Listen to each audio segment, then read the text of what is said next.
So our first step in the real show is to tell people about the pre-show and to tell people about how to support the show. Yeah. So one of the things that we have been talking about for a long time is how do people actually support the show if they want to, and what can we offer people that would be worth them giving us money every month. And it seems to be the format for these types of shows is extended ad-free content, and that's exactly what we did. We recorded a whole pre-show about a reading workshop that I'm going to be doing. I've got the outline done, but Cory helped me talk through a bunch of the specifics, gave me some ideas for titles, and if you're interested in that, then you can sign up to support the show, because there will be a separate feed there which you can subscribe to. When we do have ads, it will have the ads removed, and it will have the pre-show every single time going forward. At least that's the plan.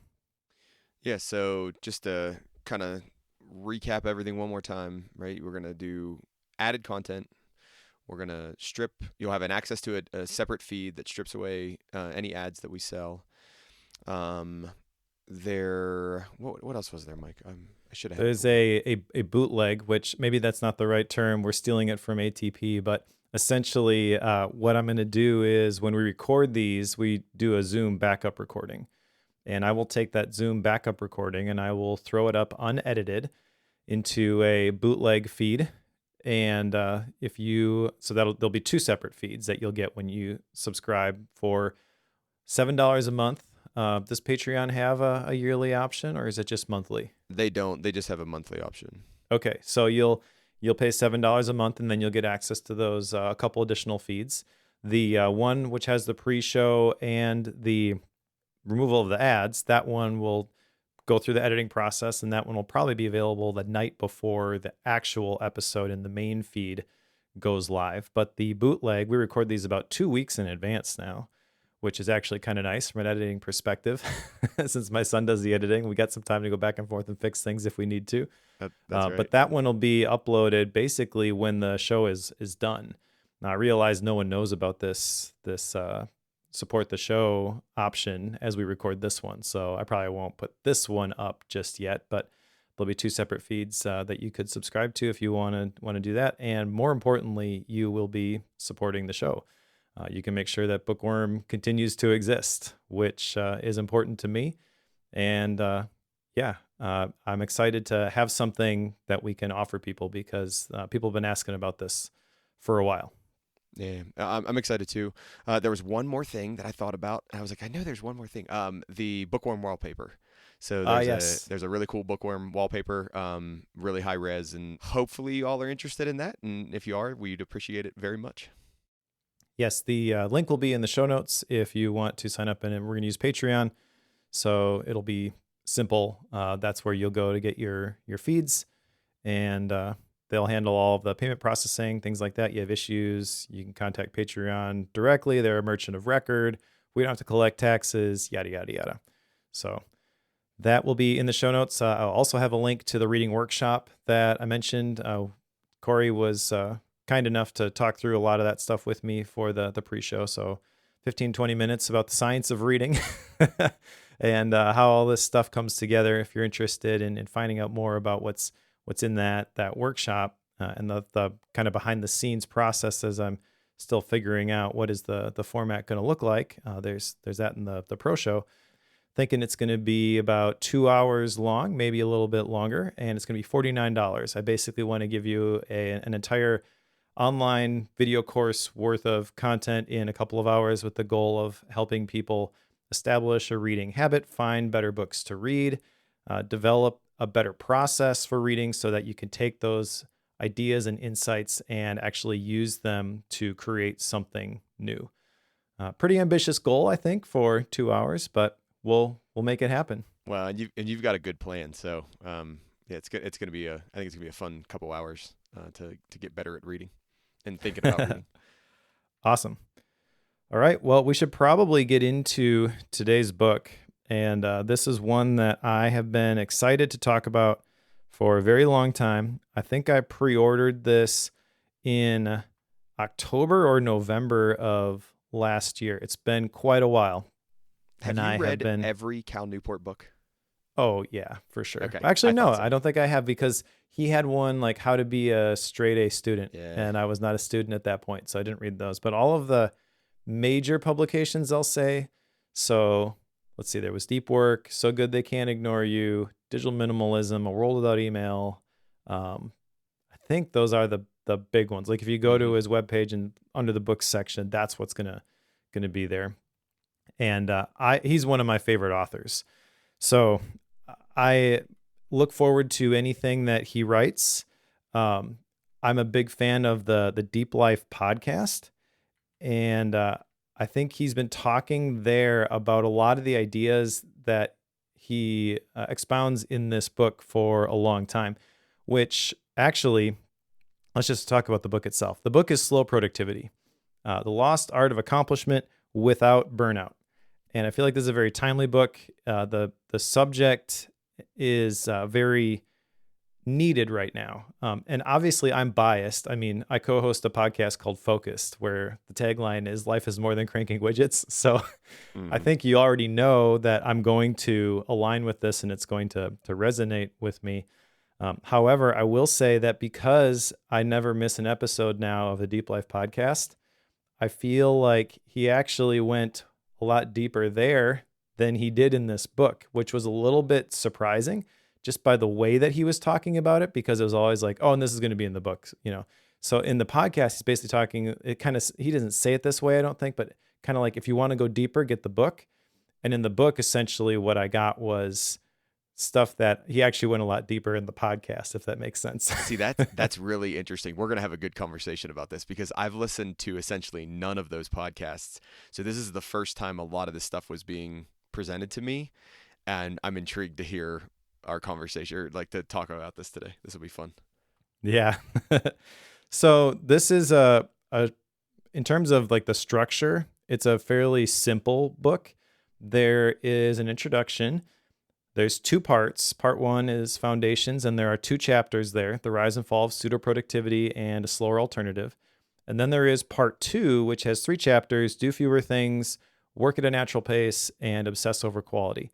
And then at the end, there is a conclusion.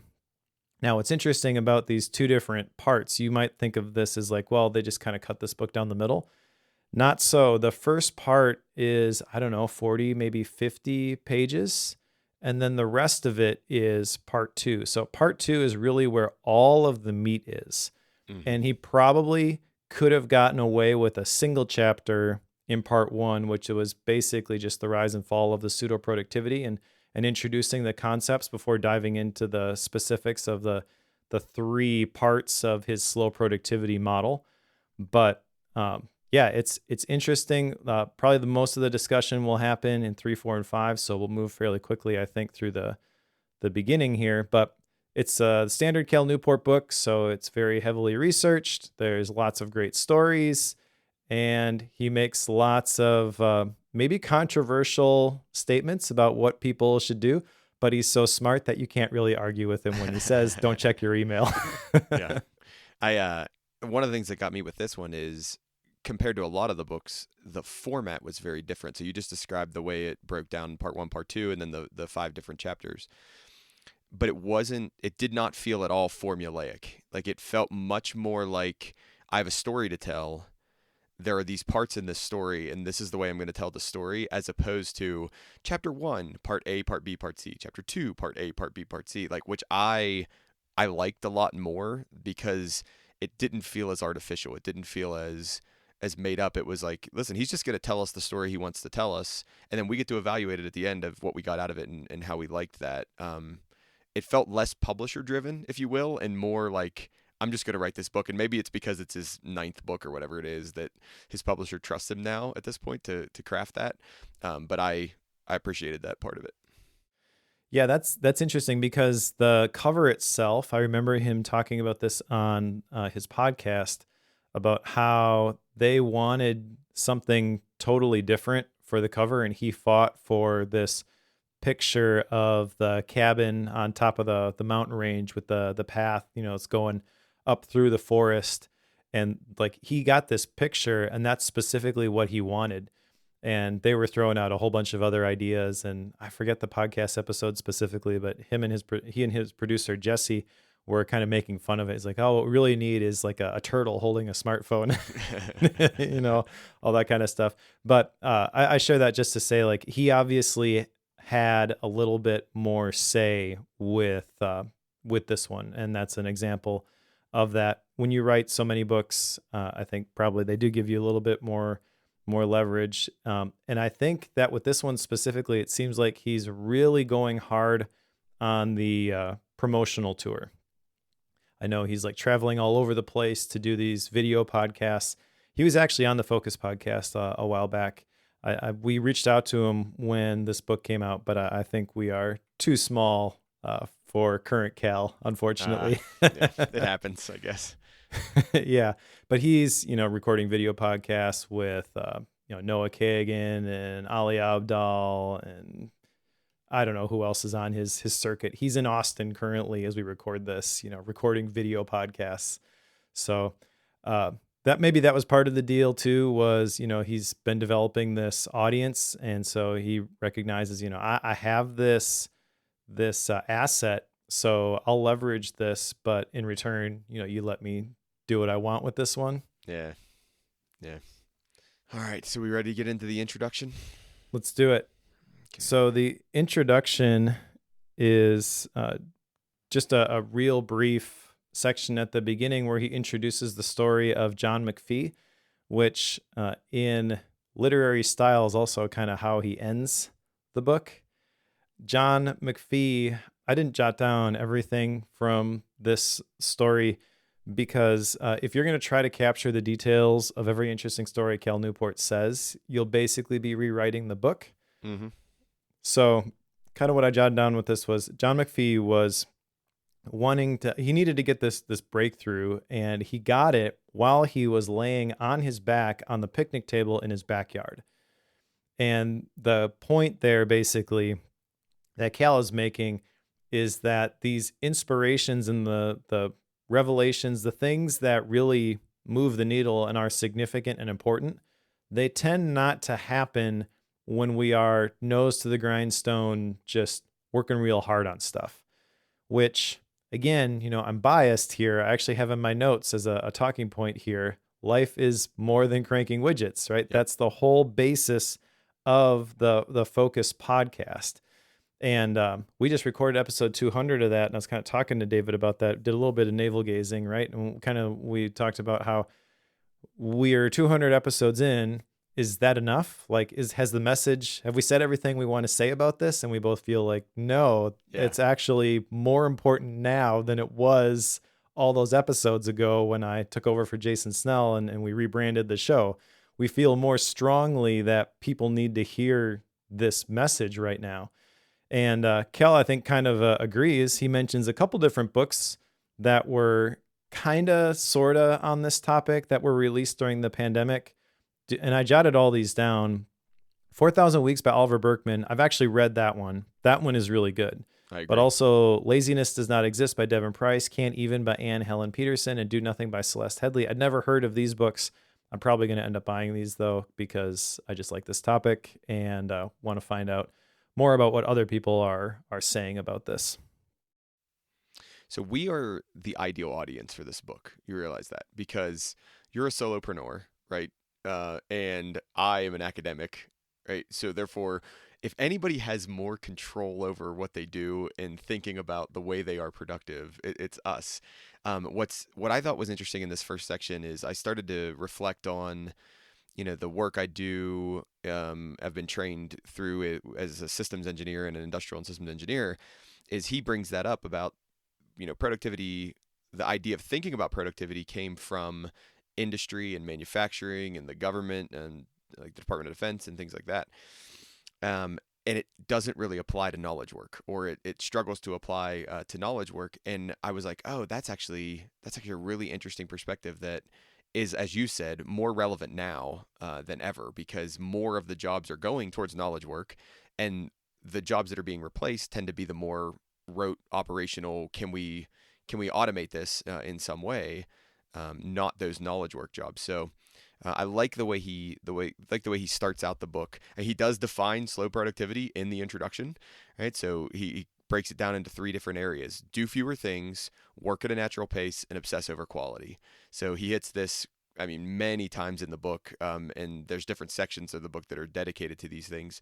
But I thought it was a good start. And you were right in terms of the story. So I'm less familiar with Cal. Like I know Cal Newport, but I'm less like ingrained in his work, I would say. In terms of I've maybe read one other of his books, and and the he'll go on for like a couple pages of a story, and then he'll tie it back in, right? There is no like, here's this little piece of the story and then here's how it ties in, here's this little piece. It's like, here's this long story, and then we're going to talk about how that story applies, and then here's another long section of the story. So I like that style as well.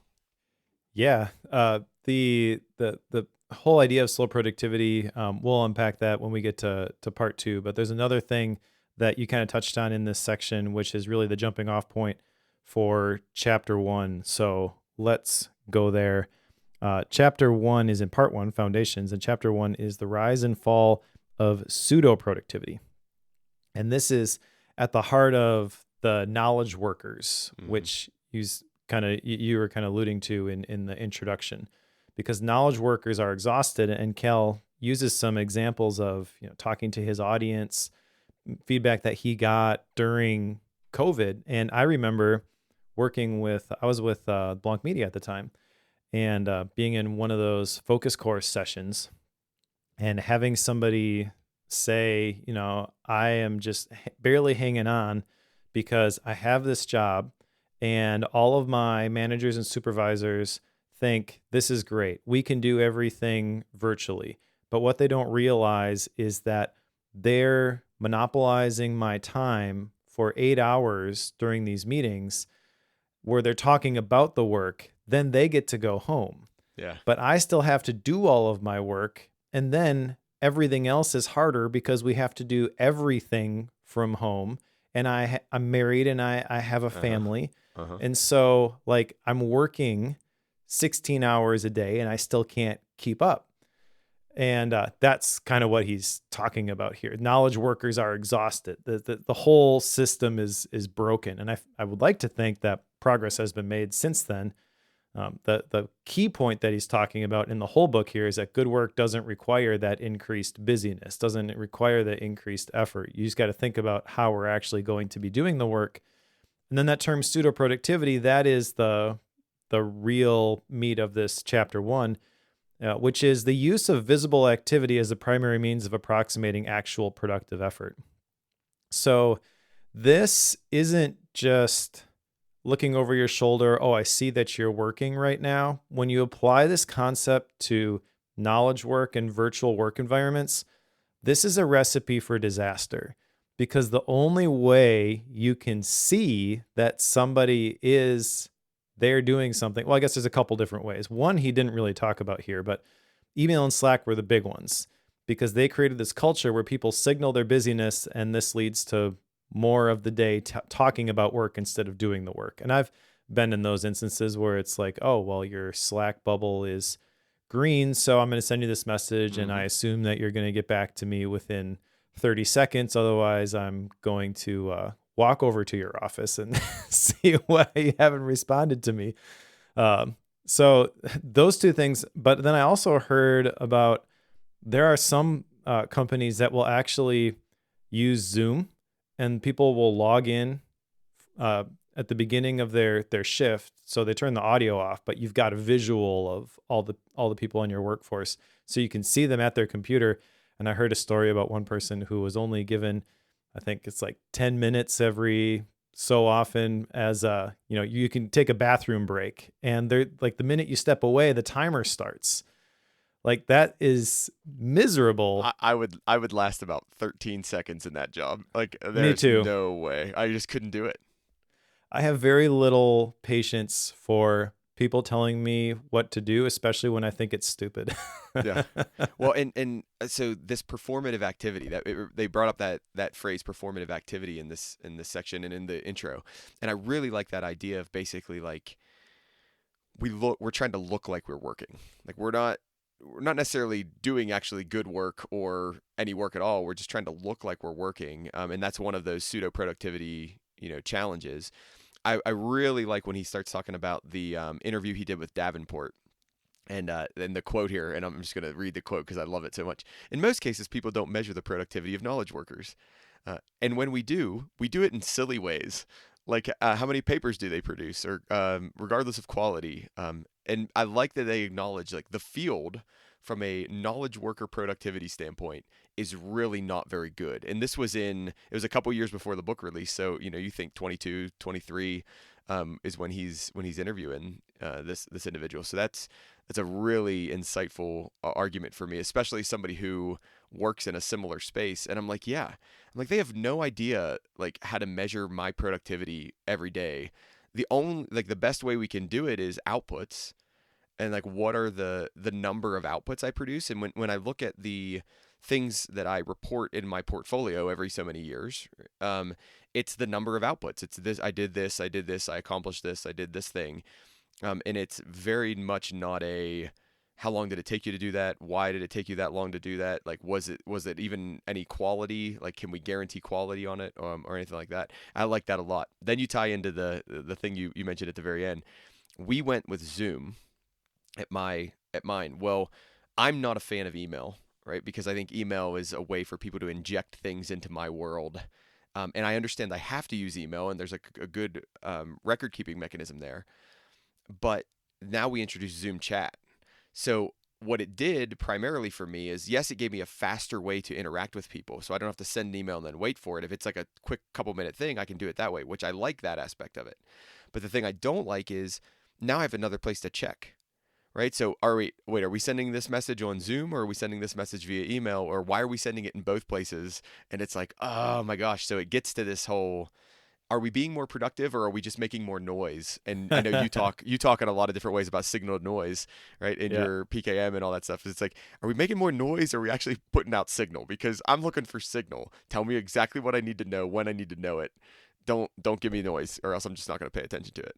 Yeah, well, the reason that you send it one place and then send it the other place, by the way, is that you want a response immediately. And that's a general you, not you specifically, Cory.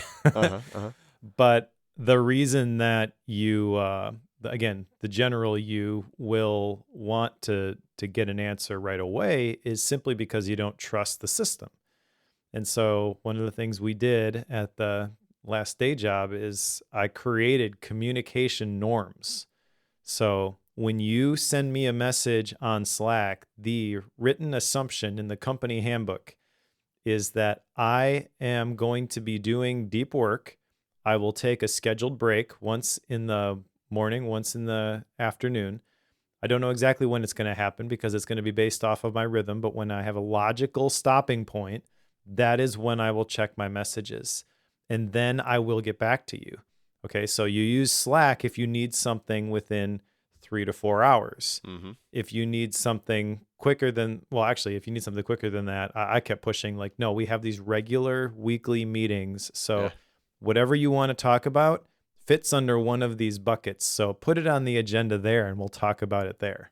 Yeah. That was, once we had that stuff, I at least had something to point to, but there's still a mighty struggle with that, especially if you've got ingrained behavior.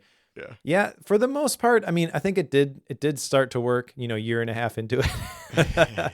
But the habits die hard, especially when you're used to doing things a certain way, which he kind of talked about this in deep work too, a little bit, where, if you want to protect that time for deep work, like, and you're not the boss, you don't get to call the shots. You have to make a case for why this is better. But you can have those conversations with people and be like, okay, so what is it you say that I do here that's actually valuable? This. Okay, well, I could do more of that, or I could do it better if I could just have 2 protected hours in the morning where you can't reach me. Okay, I guess I can hold off for 2 hours, so put it on your calendar, block it out. I'm unavailable during that time, and that's when you do this stuff. And it can be frustrating for people who are knowledge workers because we think, well, when you work as a knowledge worker, specifically creatively, I think You can't just work 8 hours a day. You don't have that much mental capacity. All the most prolific creators I know work in the creative mode at most 3 to 4 hours a day. That's all they got in them. The rest of the day is admin, or some of them are just like, you know what, that's it. I'm tapping out now. And that doesn't mean that they're not able to produce in the long term all of these incredible works and the things that really matter. They're able to move the needle. But if you're measuring the pseudo productivity of, well, how many hours did you work today? How many hours did you work today? How many widgets did you crank today?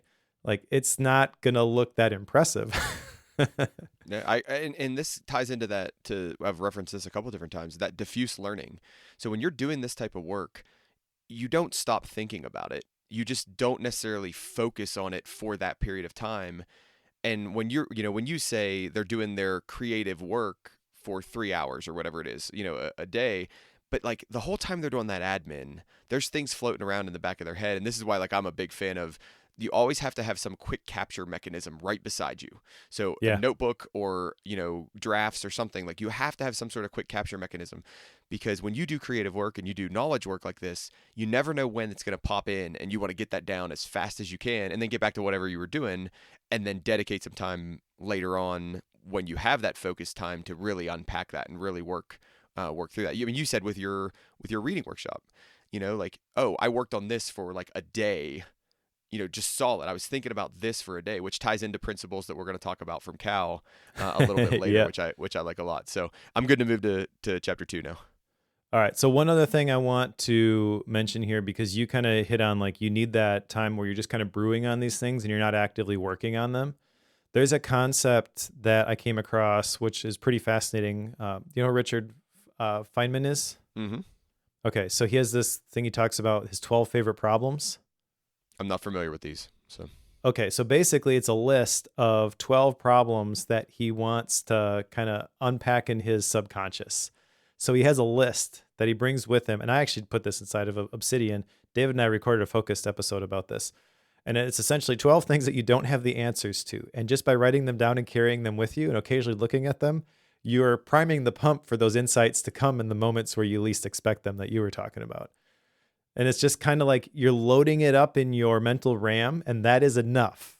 Just, Yeah. You're not actively working on it. You're doing something completely different. And then you're like, oh, that thing that I was thinking about yesterday, this totally makes sense. You're biasing yourself, right? Like, you're biasing yourself to think about those things just by writing them down. Yeah, that's interesting. That's really interesting. Yeah, I thought you would dig that.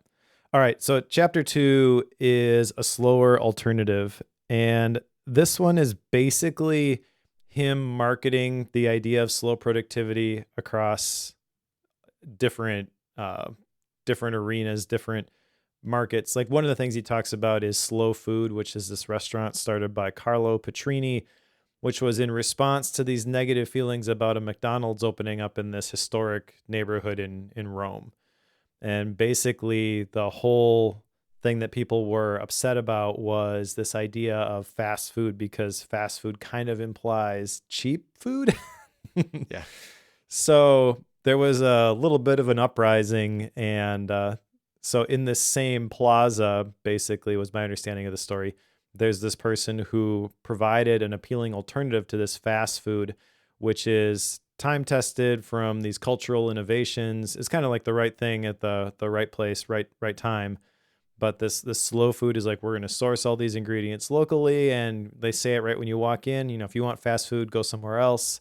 This is going to take a while, but it's going to be good. Well, and what I like here is he calls out this slowness revolution, right? That's what he refers to it as, the slowness revolution. But then he also kind of cuts the argument of, this, we're just not going to do this. We're not going to do this pseudo productivity. We're not just going to work for no reason and just be, just not taken advantage of, but we're not just going to, like, crank widgets. There you go. That's the phrase I was looking for. And I like that he does both of those here. So he calls out, like, okay, this idea of slow, and here's the counter argument to the other side of this is, he says very distinctly that you need an appealing alternative. Well, okay, we can't just say productivity the way we've been defining it is bad. We have to say, well, what's better? Like there has to be this better, and this is where he puts his stake in the ground for this is a better approach, or this might be one of the better approaches. So he calls out slow food, slow cities, slow schools, slow media. Like he has all of these different ways that he starts to talk about slow basically, and how we can slow these things down, which I liked a lot. I mean I think about it. Obviously, I teach at an institution, and we get so tied into our syllabi and the way we've Mm. mapped out that course and what we should be doing on Monday, what we should be doing on Wednesday, and what we should be doing on week 8 Monday, and it's like, well, hold on. Why don't we slow down and why don't we actually look at like what do the students need? Why do they need it? Do they need an extra week on this topic? Do they need us to divert and go this way and then come back and hit that other thing? And I see this a lot where we get so in our own heads or so tractor beamed about like I have to stay to that schedule. I have to stay to that schedule. And there's a really big, I think there's a really appealing argument. I think that's the way I'll put it here is for there might be a better way to approach this or a different way to approach this, and we need to evaluate whether that's better. Yeah, and I'll add to that you mentioned, do they need extra time with this? And it's not, slow productivity is not just things take as long as they take. There's three elements to this, one of which is work at a natural pace, which we'll dissect when we get into part 2. But kind of coupled with that here are a couple things that I wanted to touch on. So number one, knowledge work is the economic activity in which knowledge is transformed into an artifact with market value through the application of cognitive effort. I don't know if you've ever thought about like what is knowledge work before. I know I definitely have, because that term comes from Peter Drucker was the first time I saw it, and that was a long time ago before people were working online, obviously. But I think the tendency can be to think of knowledge work as creative work. Maybe that's my bias. And I know not all knowledge workers would identify as creative workers. However, this definition, I feel like, kind of lends credence to that argument that you are actually creating in some way, shape, or form, because you're taking knowledge Mm-hmm. and you are transforming it into an artifact, something that has market value. And the process that you use to do that is the cognitive effort, the gray matter between your ears. But I Yeah. know this is something I hit on in the creativity flywheel concept is like, I tell everybody, you are creative. Maybe you don't think you're creative. Maybe you think you're an accountant, you're a doctor, you're a lawyer, and there's no room for creativity because there's these standards that you have to uphold. But there are places where you are still able to express creativity, and you are wired that way. And you will do better work. You have more satisfaction about a job well done when you learn to embrace that creative rhythm. And so I thought that was interesting. Give me one example here that I think that it Sure. would tie in really well. So a lawyer, like let's say I'm a corporate lawyer. Well, 99% of my work might be doing a very, very similar thing every time. Like I figure out this contract, I write up the contract. Like you are creating value in that. Now, are Yep. you being creative? Probably not. Like you're probably using tried and true practices that you know are going to work, you know they're going to hold up in the court of law. And that's what I want you to do. Like that is why I hired you, is I want you to create the value that I need that I don't have the skill to do. But then I think to your point, there is a way that you can tap into the creativity. Oh, this is a unique arrangement. This is a unique contract that I'm setting up. What's the creative way to establish this that I haven't been able to do before? So I think I like what you did there is you called out the fact that both of these things can exist, but knowledge work, no matter how you slice it, at the base level is creating value. He says it as transform, into an artifact of market value. It's creating Yep. value. It just looks like it may not be the most exciting thing in the world that we typically think with creativity. Let's talk about the lawyers and their contracts there quickly, because I've been observing from a distance, obviously, David Sparks for a long time. But I would argue that as a lawyer, he was very creative. He's using Text Expander for those contract templates, or he's using Doodle to arrange meetings with other lawyers where it doesn't require a whole lot of back and forth via email, or he's bringing his iPad to do visuals in the courtroom. Like there are ways to figure out better ways to do things, and that is a way of being creative as well. So yeah, creativity is definitely a part of this. But again, you can't just be like boom, boom, boom, go, go, go, create. There's going to be natural rhythms here. It's why slow productivity is a thing here. And the other thing that he talks about here is that slow productivity is not about extinguishing ambition. So you can think Slow productivity is like dial it back, don't do as much, but do it better. And in the short term, that means I'm not going to produce as much. But he's basically saying take a longer view and look at what you're able to produce over a longer period of time. What you'll find is that if you embrace the slow productivity idea, at the end of a year, 5 years, 10 years, whatever, you're going to get a lot more quality work done this way than you would the other way. But not everybody can do that either, because kind of the last thing he says in this section, the idea of slow productivity can be embraced by anyone, but those people who are paid by the hour are going to have a harder time because there is a built-in pseudo productivity bias there. Yep. All right, you ready to go into part 2? Yes, let's do fewer things. All right. Well, as Cory just alluded to, chapter 3 is do fewer things. And this is the first of the 3 main pillars or tenets of slow productivity. I think condensing it down to these 3 specific things maybe was not the right choice. I hesitate to say that because I get what he's trying to do with this, and you do want to simplify things so people can grok them. But with these 3 specific pillars, what you end up with are like 3 aspirational things that you're kind of left with. If you're the person working hourly, getting paid hourly, you're like, well, that sounds great, but there's no way I can do that. You know, I kind of think if there was even 5 or 6 specific things, but you were able to take tangible action on the first couple, it's kind of like Dave Ramsey's debt snowball. You know, you build some momentum as you're working towards this ultimate slow productivity goal. But it is easy to remember, obviously, to break it down this way. So maybe that is better. I don't know. Okay. Would you have had 5 parts to the book, and then the propositions would have been subparts? Because that would have been another way to structure this book that would have possibly been interesting, because each of these 3, chapters 3, chapters 4, and chapters 5 have prepositions in them. Yeah. Or propositions in them. And would that have sat better with you?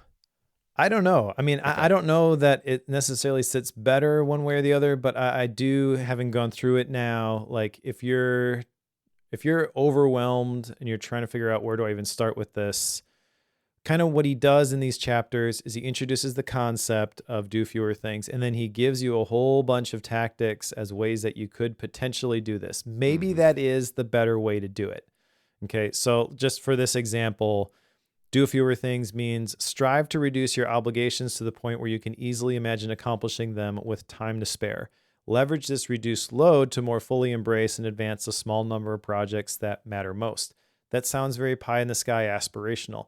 Now, you can do a whole bunch of the things that he talks about later in order to get to that point, but this is the issue I have with like the productivity hacks. I actually like thinking in systems. I don't like systems books where it's so prescriptive, like you do this and you do this and you do this.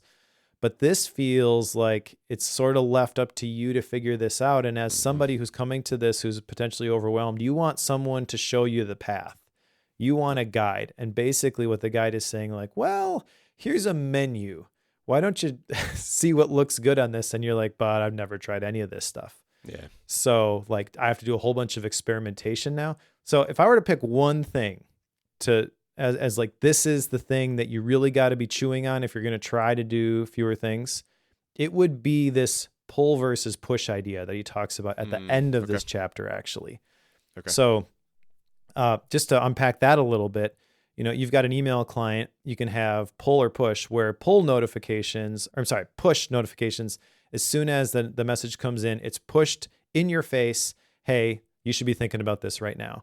And that's a problem if you're trying to do deep work, because it's probably not important and now your focus is broken. So for years, probably 8 to 10 years at this point, I've been telling people don't use push notifications. Use pull instead. And usually it's not framed that way inside the app, but essentially only check for messages when I go into my email app. And this completely disappears in something like Slack, but then you've just got to control when you actually go look at those things. But essentially, you're saying, I'm not going to get anything from this potential information source until I choose to engage with it. And he talks about having this simulated pull system in terms of like a team or an organization. I actually talked to David about this a little bit. I don't really like this simulated pull system. It sounds like really fancy, and it's a really fancy attempt to describe Scrum in a different way using different words. And I know it's not exactly the same, but that's a lot of the things he's trying to accomplish with the simulated pull system. Basically, Scrum is designed to do. And I have a background of Scrum. Yeah, you have your parking lot. You pull things out of your parking lot. You've got them rated for story points. Yeah, okay, I can see this now. I did not think of that before, but I could see that now.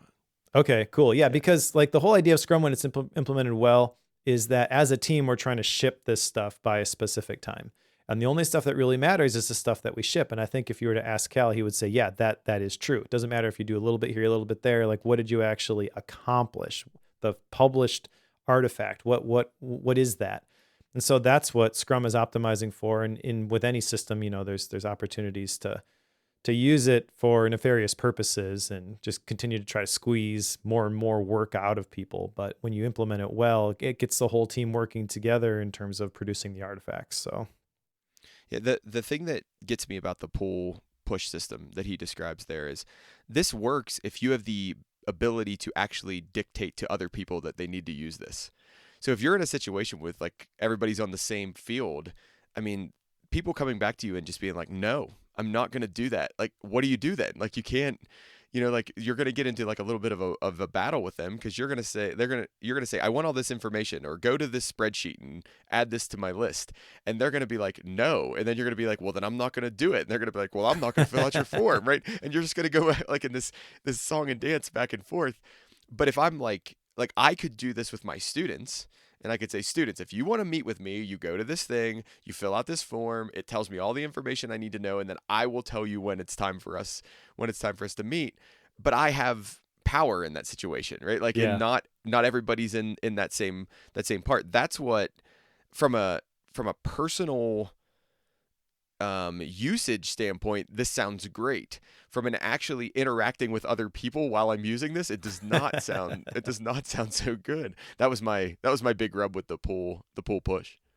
yeah. So that's the thing. Like the pull system is a simulated pull system is his attempt to create this system that people could use, but it's kind of clumsy and it's one specific piece. Like there's a whole bunch of other stuff in here.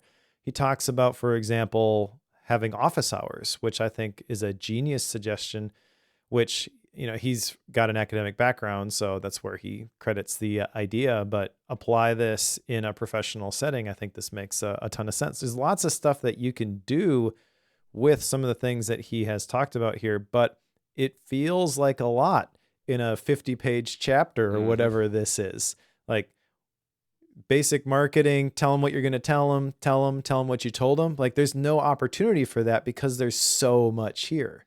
This would actually make sense where your comment at the very beginning of the episode is like, oh, I feel like I got a lot more out of the podcast. Well, he was probably able to unpack this a lot more in the podcast because it's a longer format.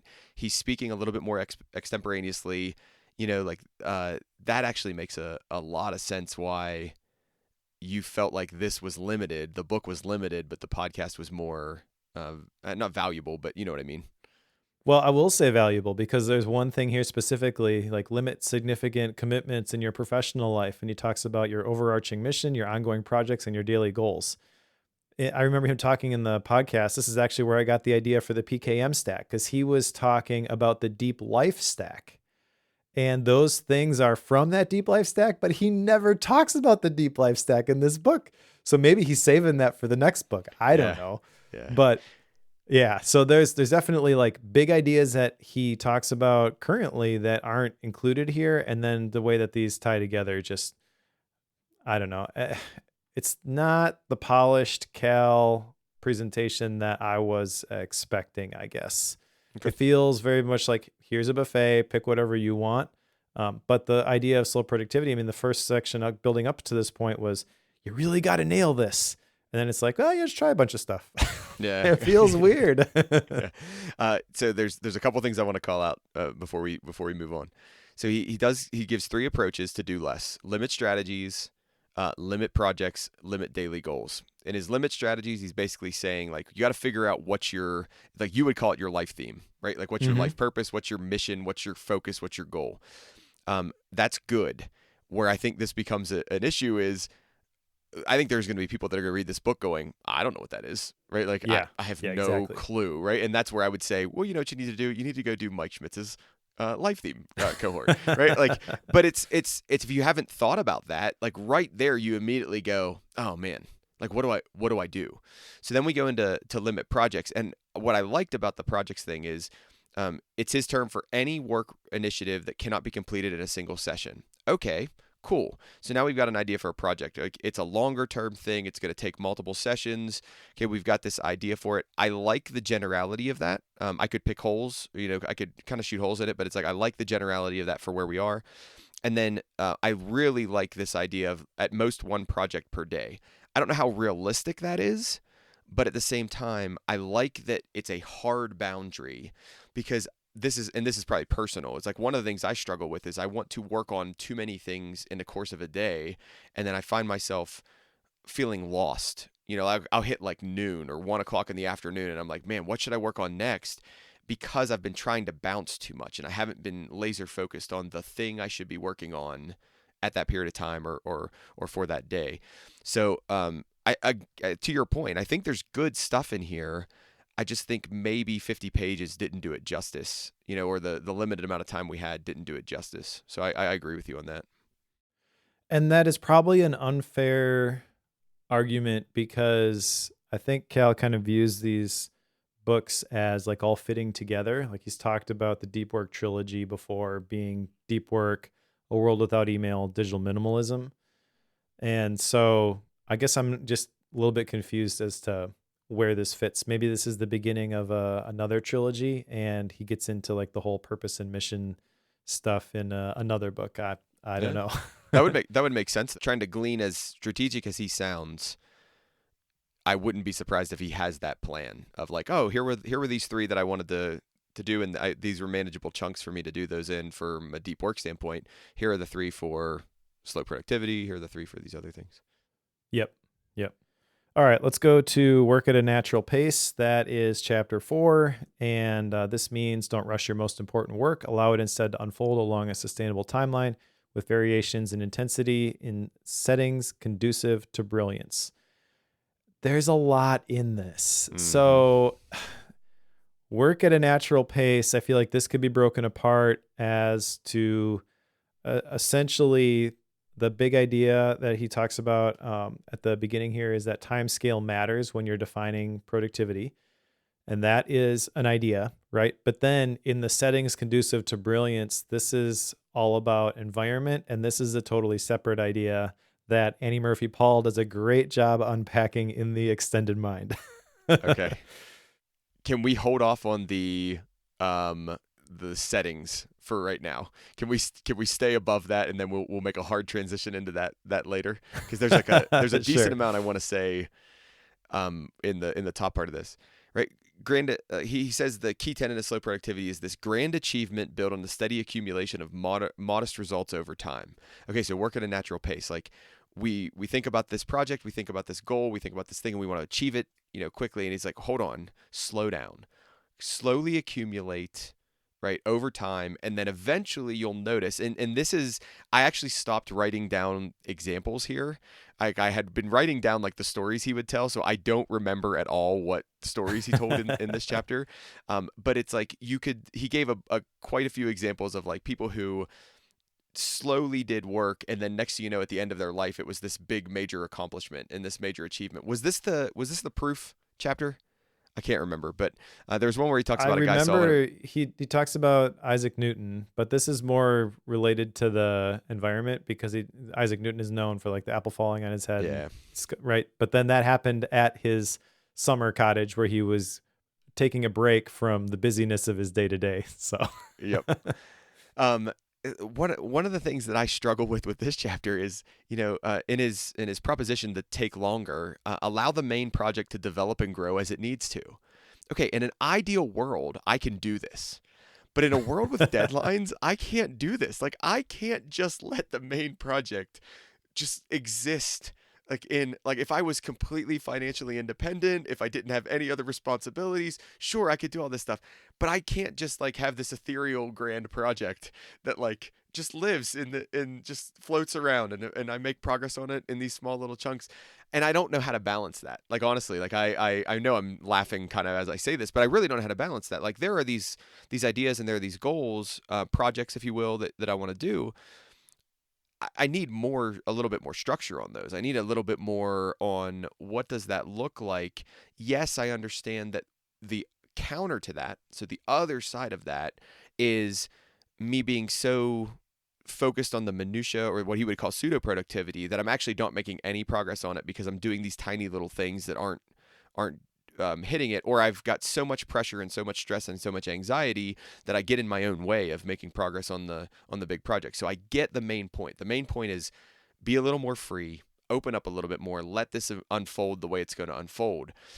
But I felt like the examples that I was getting were like, hey, it's just going to happen. Like just it's there, and then poof, like success and amazing things, and it's like, oh, I don't know about that.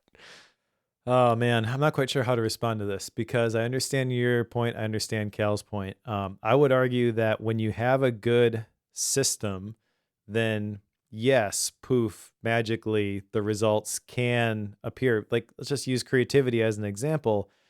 I, for a long time, thought creativity was this flash of divine inspiration that showed up every once in a while and just like the whole thing was downloaded. But what I've realized over time is that when I had a regular habit of reading and collecting these ideas, and then when I had a more refined system for taking those notes, I always had stuff that was basically preloaded. The pump was always primed that when I sat down to create, I may not have any idea what I was going to create, or I may not have any idea what this article is actually going to look like.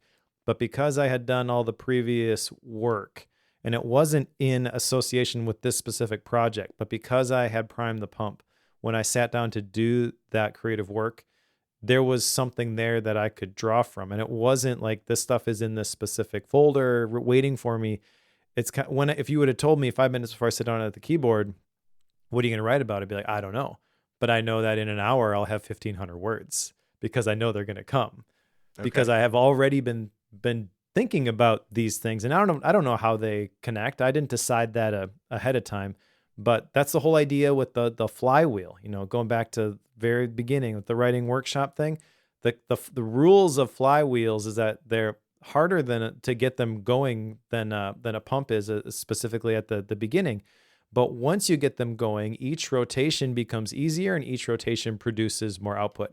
So I feel like once you have those flywheels spinning in whatever area you need to have them, then you can trust that they are gonna produce something. And the first couple times that you do it, you're freaked out because you're like, I don't know if I'm gonna be able to do this. Yeah. Right. But then once you do it enough times, you've kind of proven to yourself that you can rely on this system. You do have to build up trust in it though, and it may fail at the beginning when you're dialing things in.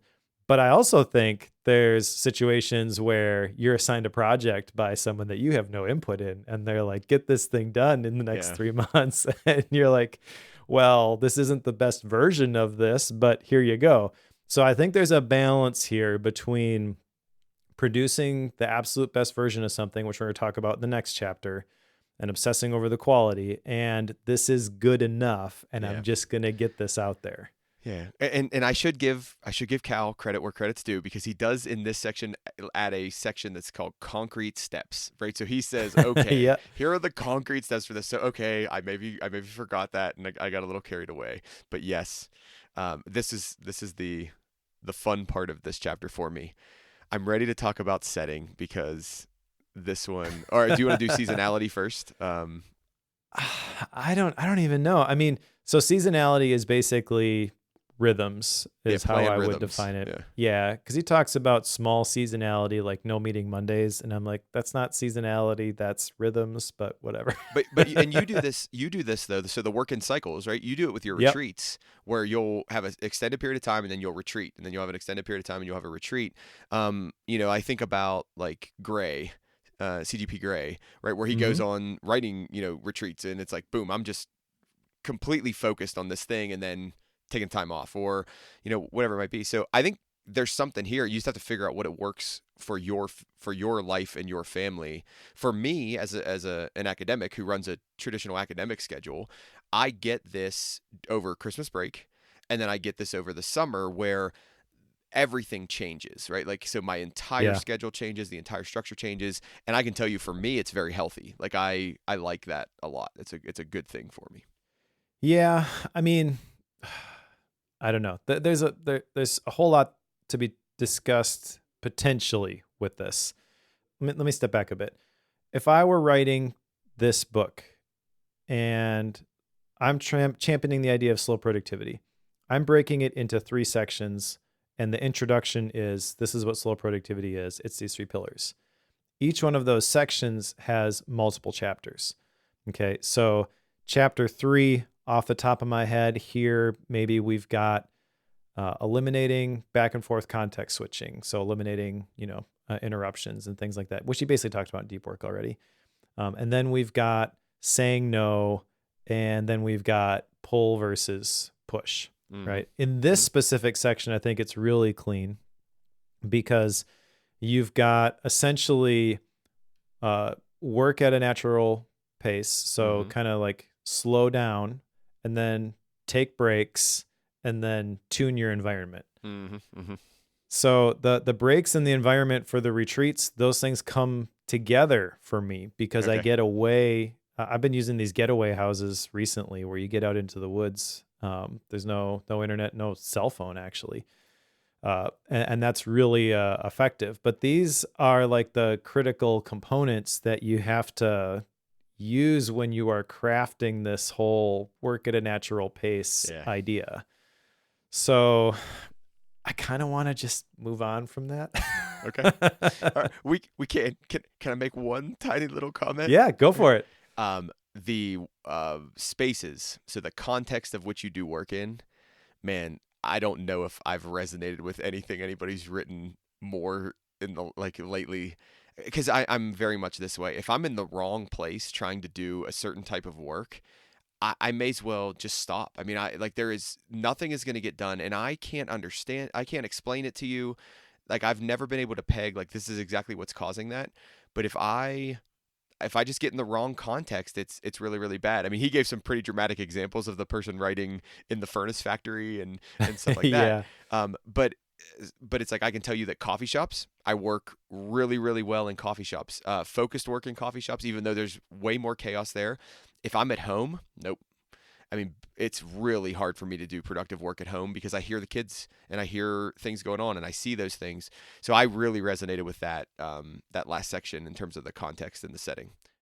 Yeah, well, let's go to the last chapter here, which is obsess over quality. And again, I feel like you could break this down into different sections. So I'll start with his definition. Obsess over quality of what you produce, even if this means missing opportunities in the short term. Leverage the value of these results to gain more and more freedom in your efforts over the long term. So kind of built into this is the idea of career capital. He talks about so good they can't ignore you. But essentially, there are a couple things that he kind of specifically needs to call out here. I think one is kind of leading on from work at a natural pace. It's like, do quality work consistently. The next thing here is beat perfectionism, because he kind of touches on this a little bit, but perfectionism is a really big deal. I've definitely struggled with this, where that can be the thing that holds you back from just shipping things. And he sort of talks about this a little bit, but essentially the way to get really good at something is you put in a bunch of reps. I have this slide from a presentation I did at MacStock a while back when I was talking about tips for creativity. Everyone loved it because it's like a poop emoji, arrow, poop emoji, arrow, poop emoji, arrow, diamond. And the point was that quantity is what actually produces the quality. If I go back and I listen to Bookworm episode 1, first of all, I won't do it because I'll be so ashamed of all my ahs and all my ums and all the mistakes that I made. Now, fortunately, the editor cleans up some of that stuff, but the fact is that I've gotten better over time. The more that I have done it, thousands of podcast episodes in at this point between all of my different shows, all the different YouTube videos and all the different things that I've created, I feel a lot more comfortable speaking into a microphone. just because I've put in the reps. And I feel like that is something that doesn't really get addressed specifically here. And I wanted to call that out. And then the other big idea, I think, is surround yourself with the right kind of people. And again, this is sort of tied to environment, but he talks about like the Inklings with C.S. Lewis and J.R.R. Tolkien. And basically, essentially, they had a mastermind group and they challenged each other to write some, what was it? A fictional, there was a specific phrase that they used for this. They're both professors at Oxford at the time, and they started meeting to discuss works in progress and their literary ambitions. And then they started getting interested in writing speculative fiction. That's the term. Which led Tolkien to write The Lord of the Rings and C.S. Lewis to write The Chronicles of Narnia. So a couple of the most famous works of fiction writing that have ever existed. And I know, like, specifically with them and their backgrounds, it's kind of like Christian fiction or allegorical. I don't know, like it's based off of some religious text, and there's themes that are applied there. But it's crazy to think about, like, there's these things that the world, but regardless of your religious belief system, you recognize this is a great work of art. Yeah. Wouldn't have happened if they wouldn't have had a buddy who was like, hey, let's do this together and see what we can accomplish. Let's get together once a week and just talk about like what we're doing here. And the little quality work every day will produce more and more satisfying results than frantic work piled up on top of frantic work. This is really good. The thing I thought about when I read this was the other way to think about this of like, okay, just do and you'll get better and you'll get better. And I think there's a hybrid between these two. I need to do more, and at the same time I need to think about quality while I'm doing more, right? Like, so it's really the intersection of these two things that I think is where good long-term work gets produced. It's lots of reps, like you said, that we're constantly thinking about how to make those reps quality, but understanding that we're not going to hit, like, every rep is not going to be quality. We just have to try to hit as many quality reps as we can. Because I've heard, I don't remember where I heard it before, but it's, a lot of times the perfectionism comes in and we're like, well, I'm just not going to do it because I can't do it at the quality I want to. And it's like, no, you still have to do it. You have to make the stuff. But then he's saying, make it, maybe he's trying to look at it from the other perspective of, well, hold on, lower the bar in terms of the number of things, but just do the one really well and then do another one really well and then do another one really well. So I like the kind of the smush together of those two ideas. The other thing he talks about in this section is this idea of betting on yourself, and kind of the way I thought about betting on yourself was basically help give yourself external accountability. Like, so I saw that as more of an external accountability things because of what he gives as the examples is giving up free time. Well, okay, there's an internal accountability there. It's like, if I'm going to give up free time, I better be getting something out of this, or I better see the goal in this, or else I'm going to stop giving up free time. That's just I think that's a human nature thing. Then there's one, sacrifice money. Well, if I'm giving up money, I better be getting something out of this. There's a tell somebody else, where now the external accountability comes in, where it's, oh, you said you were going to, how are you doing? What's going on? And then the investor is, now there's like extreme external accountability of like, you told me you would do this and I committed resources. Where's the result? Like, where's the product? And I kind of like that way of helping yourself think through, how do I help myself increase quality? Well, I do this through an accountability mechanism of some sort. Yeah, I like the different levels of the accountability there. I don't think it's just limited to the buckets that he describes there. But yeah, getting an investor creates the pressure to not let them down is kind of how he said that, and that resonated with me. I jotted that down in my my mind map for this one. I don't know. I mean, this is a good way to end it. I think there are a couple things to nitpick in here. Like, essentially, he is enabling us to spend a bunch of money on getting better tools. And I think at some point, yes, that is important. But if you're at the beginning, just use what you have. Yeah. I guess playing guitar, I've fallen into this trap.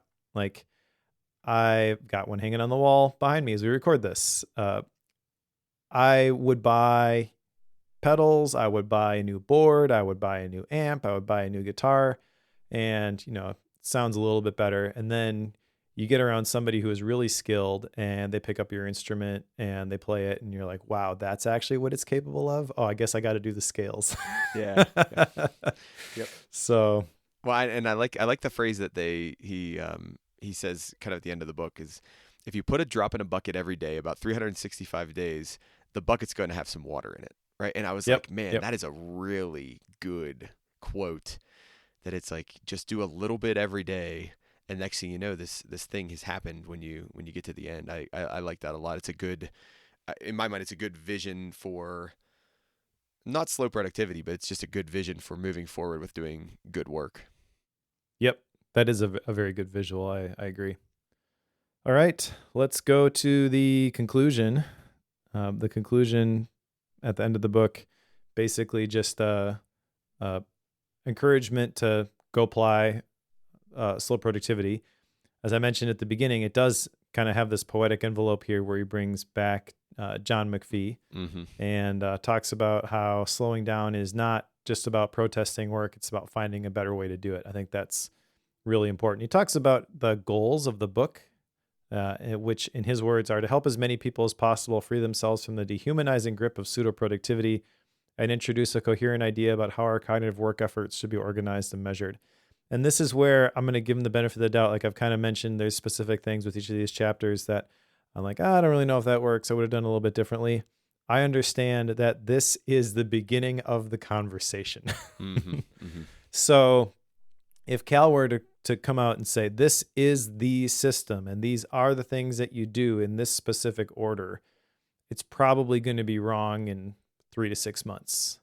But by just kind of talking a little bit more generally and focusing on these 3 pillars, I feel like this has a lot more staying power. It's a lot more evergreen.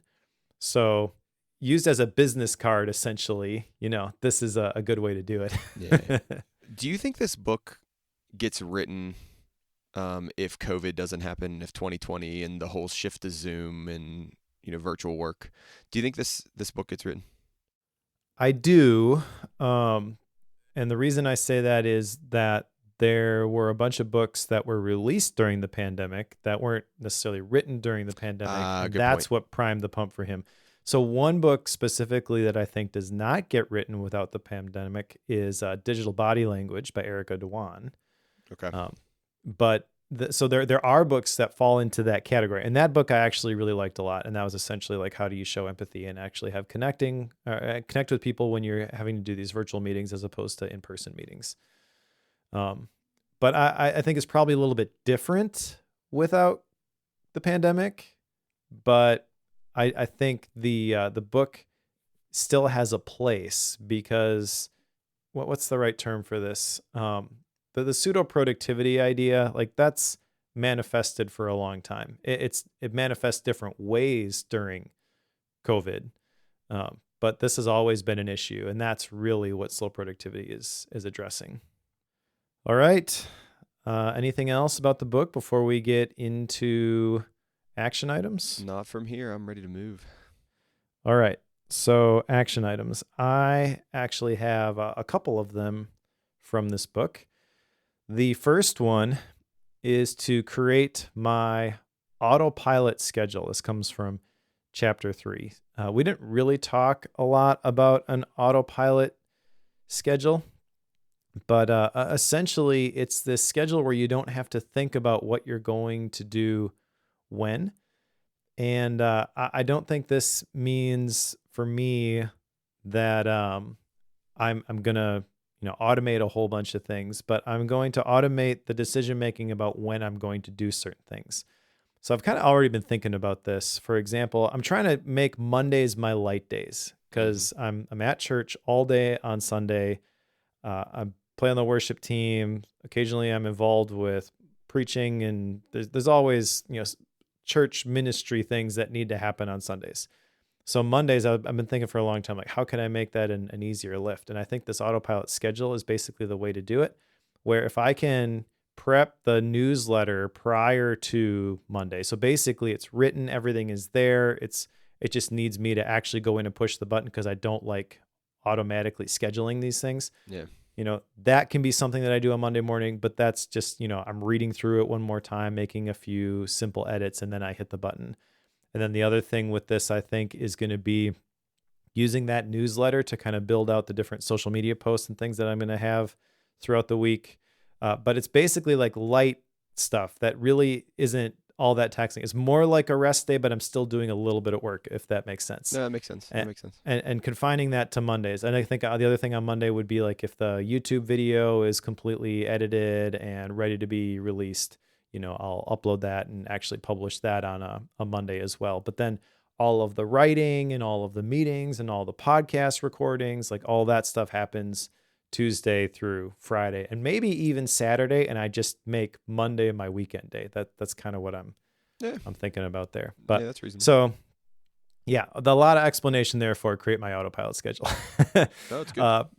The next one is to simplify my daily schedule. And this is kind of tied to the idea of like the one project per day. I'm not sure I'll be able to get it down to one project per day, but I'm going to try. And then I've got one for implementing work cycles. And I basically am already doing this. It's on my calendar. This is accountability to follow through with it. So the work cycles that when I think of work cycles, I think of like the 7th week sabbatical Sean McCabe talked about. When I was with Blanc Media, we had these 8-week cycles. So every 8th week we would take off. I actually have those scheduled on my calendar. And the next one is going to come up some point in April. And I'll let you know if I actually follow through and take that week off. I was able to do it previously when we went on vacation to Florida. I wrapped things up before I left, and I want to be able to do that regardless of whether I'm going to be traveling or not. I just want to have that regular rhythm where I force myself to take a little bit of a break. Good. Am I up? You're up. What do you got? All right. So mine is as much of a reflect on the following.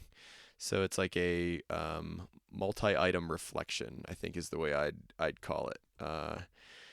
And here are the things I want to reflect on. So basically what's big and what's small. Like I have to figure out in my life, in the project work life, like what's big and what's small. And then what needs to go. So this week I already dropped one thing that was on my plate, but it hadn't really been on my plate for a long time and it needed to go. And I was kind of just like letting it stay there, but it was taking up mental space. And it was like, I realized I was like, okay, this is taking up enough mental space that you need to kick this off the plate. Like it needs to go. You're probably not going to make any progress on this. So the do less idea, right? Well, I need to think about, are there other things in my world right now that I should do less of? And what are those things and what's big and what's small? Another one would be to the one project per day. And I think I would work best if I'm not making that decision the day of. So does that mean I make that decision on Sunday, or I make that decision on Monday morning, or the Friday before, where it's like next week I'm going to do this, and this, and I map those out. I would love to think about a pull versus a push system, but I don't think that's ever going to happen, right? I just really don't think that that's fully like I implemented a tiny piece of this at one point where instead of me scheduling meetings with people via email, I sent them a fantastical link and like I had it posted in a bunch of different places and I would just say, go to the link, schedule the meeting. Go to the link, schedule the meeting. And the problem with that was I had to be really good about blocking off the times I didn't want to meet with people, or else I would get you meetings. Used that with me once. Yeah, I would get meetings and I'd be like, no, I didn't want a meeting that day. Like, son of a gun. So that was mine. And then the rituals one. So again, mine's like a big, like kind of a reflection all over the place, kind of thing, where I want to think about, can I be more strategic with my rituals and my spaces? We didn't really talk about rituals all that much, but it's like, can I be more strategic with my rituals and my spaces? That way, when I'm needing to get really focused work done on that one project or that really important thing for that day, I can't make a bunch of excuses. It's like, no, this is your space. This is your ritual. This work will get done at this time.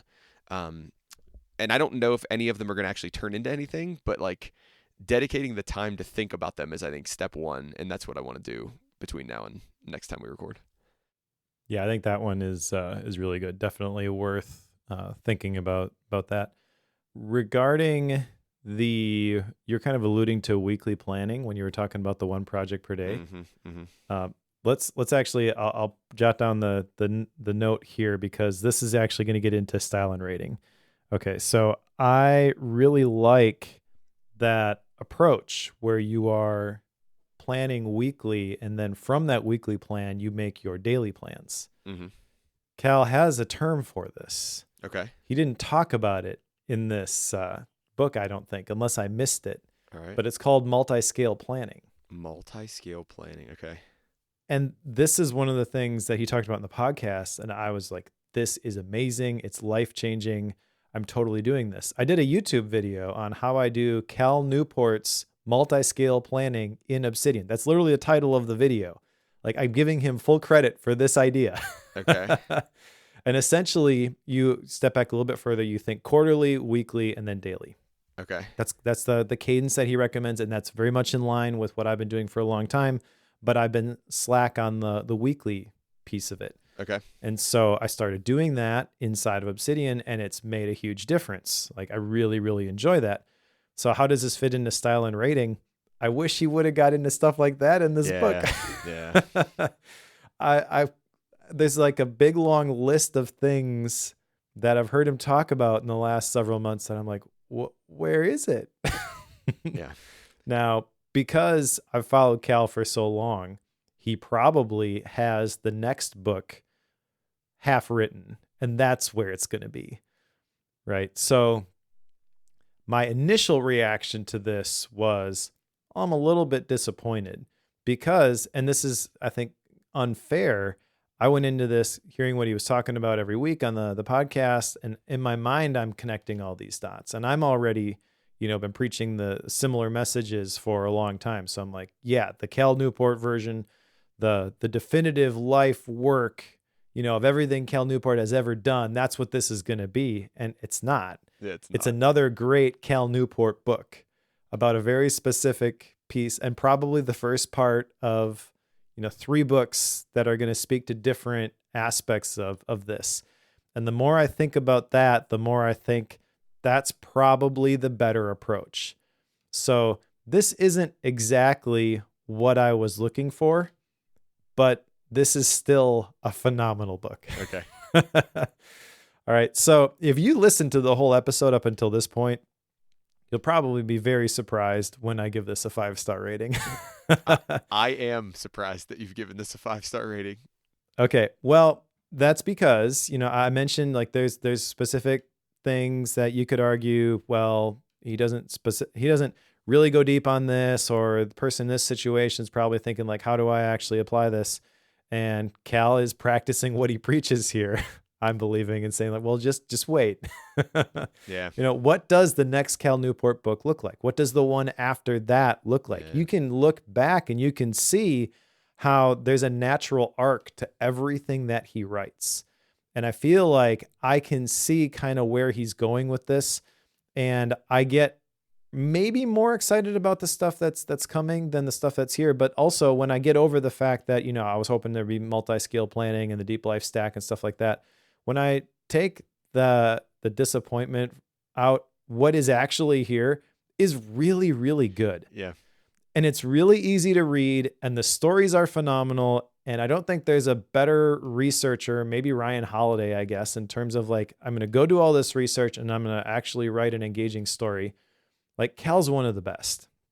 So this isn't what I thought it was going to be, which is like a handbook manual. Here's everything you need to know about slow productivity.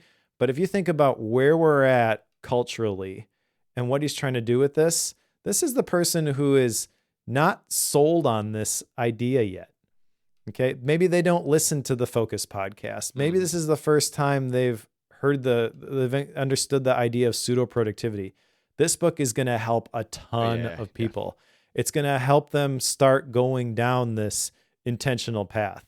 So this is obviously where you have to start if you're Cal Newport and you're preaching this message. He's just a couple steps ahead of me, I think, when I first picked it up. And then as I was going through it and processing it afterwards, and even talking through it today, I'm like, oh, I think I see where you're going now. Yeah. So I really like Cal Newport. I really like this book. I I've thought, in the past, there were a couple of Cal Newport books I didn't particularly love. I think like Digital Minimalism, I gave like a 4-star because when I read it, it felt like a bit of a stretch. This one feels very approachable. Like he gives really practical stuff. And even though I kind of railed against in the episode about how there's all these different things that you could try, the benefit of doing that is no matter what your situation, there's something you can try. There are certain things you're not going to be able to move, but there's certain things in here that you can absolutely apply. And all of the suggestions I think are good. And even if you're able to just apply one of those, you're going to start seeing some benefit. So I got to disconnect a little bit, I think, and realize, who's he really writing this for? Where does this fit?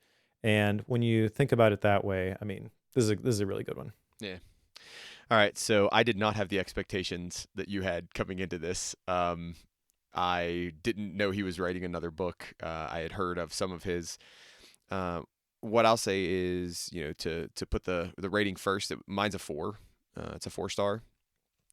Definitely, when I was reading through it, I don't think anything like wowed me. I was like, oh man, this book is amazing. This book is really really good. That would bump it up to a 5-star.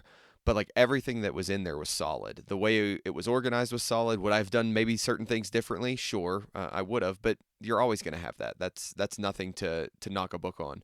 The examples were good in the book. I thought the way he connected different points was well done. I don't think I could have said it better, so I'm not going to elaborate on it in terms of if I'm new to thinking about productivity in a different way. So thinking about something other than pseudo productivity, man, what a great way to start thinking about something other than pseudo productivity. So I think this is a solid 4-star in my mind. I would recommend this book to other people who are thinking about this type of thing. It just for some reason didn't rise to the level of like, oh wow, like I walked out of the book, or I closed the Kindle if you can, and said that's a 5-star. Like nope, just it didn't raise to that level for me. I do have one closeout question for you before we get to upcoming books and Gap books. All right. What was your favorite story in the book that he told? Favorite story. I think I like the Isaac Newton one the best because he introduces a new element there where everyone knows the story of the apple falling, hitting him on the head. That's how he got the idea for gravity. But he kind of adds some more context to it where like he never would have had that insight if he hadn't gotten away from the busyness of the day-to-day. And that completely changes the conversation around that story. It does. So one other thing I want to add, regarding your, you mentioned, I put it down and don't think like, oh, that's a phenomenal 5-star book. I think I tend to agree with you, but I'm basing my rating essentially on what I think the importance of this message is and how effectively Cal delivered it. Like I can look back at Deep Work now, having read that so long ago, and be like, that was one of those tipping points. Right. I feel like this is a cultural tipping point. Yeah. I feel like years from now, we'll still be talking about slow productivity. It could be why he's doing the big media tour too, is he might think that as well. Like this is the front end of a multi-part series that's going to really impact people. All right, let's put slow productivity on the shelf. What's next, Cory? So my book is next. It is a long book. We knew that. We talked about it on the episode. Yes, it is. Last episode. It's called Mastery by Robert Greene. Robert Greene's written quite a few books, and we're gonna check out Mastery and see what we can get out of it. So what, Mike? Do you remember? It's like 350 pages, isn't it? This time, it's something like that. It's a lot of pages, and it's small print, so it's gonna take a while. Have you started it yet? Yes. So okay. I'm not very far, but I've started it. Yeah. Yeah, me too. All right. And then after that, I gave you a couple to choose from because I was in the airport while we were traveling, and I instantly bought a couple books off of Amazon because you do. One of them that you thought sounded interesting was Super Communicators by Charles Duhigg. And I like the premise of this book. I also historically have not particularly liked Charles Duhigg. So this is a chance for redemption. And we'll be going through that one after Mastery. Do you have any gap books?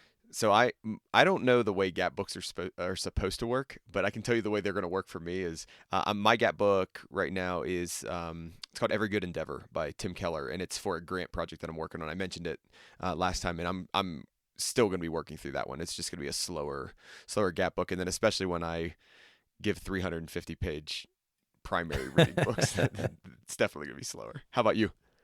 Yeah, I actually do not have any gap books. I've got a stack of them that I would like to read as gap books, but I'm not going to throw one out there yet because I think that Mastery is going to be consuming all of my reading time for the foreseeable future. Yes, probably true.